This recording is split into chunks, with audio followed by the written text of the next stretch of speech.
جنوبی کوریا کی electronics company Samsung نے پاکستان میں موبائل ڈیوائسز کی تیاری شروع کر دی ہے، جس سے ملک کی درآمدی لاگت میں کمی متوقع ہے۔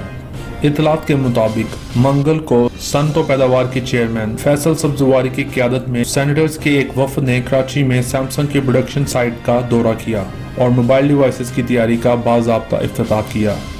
سیمسنگ کی مقامی انتظامیہ نے ملک میں ترقی پذیر موبائل مینوفیکچرنگ سیکٹر اور اسے درپیش مسائل سے آگاہ کیا۔ سینیٹر فیصل سبزواری نے دورے کے بعد میڈیا سے بات کرتے ہوئے جدید مینوفیکچرنگ پلانٹ کے قیام، 4 ماہ سے بھی کم عرصے میں پیداوار شروع کرنے پر سیمسنگ کی تعریف کی۔ انہوں نے دنیا کے سب سے بڑے موبائل فون مینوفیکچررز کے لیے پاکستان آنے اور اس کے نتیجے میں مقامی آبادی کے لیے روزگار کے مواقع پیدا کرنے کے لیے سازگار ماحول پیدا کرنے میں وفاقی حکومت کی شرکت کی بھی تعریف کی۔ ملک میں سیلولر فونز کی مقامی پیداوار میں تیزی سے اضافہ ہوا ہے۔ Pakistani telecommunication authority P T A کے اعداد و شمار کے مطابق مقامی مینوفیکچرنگ پلانٹس کی طرف سے تیار کردہ موبائل فونز کی تعداد اس سال کے پہلے 10 مہینوں میں تقریباً 2 گنا ہو کر 18.87 ملین ہو گئی ہے، جبکہ درآمد شدہ 45 ملین کے مقابلے میں ہے۔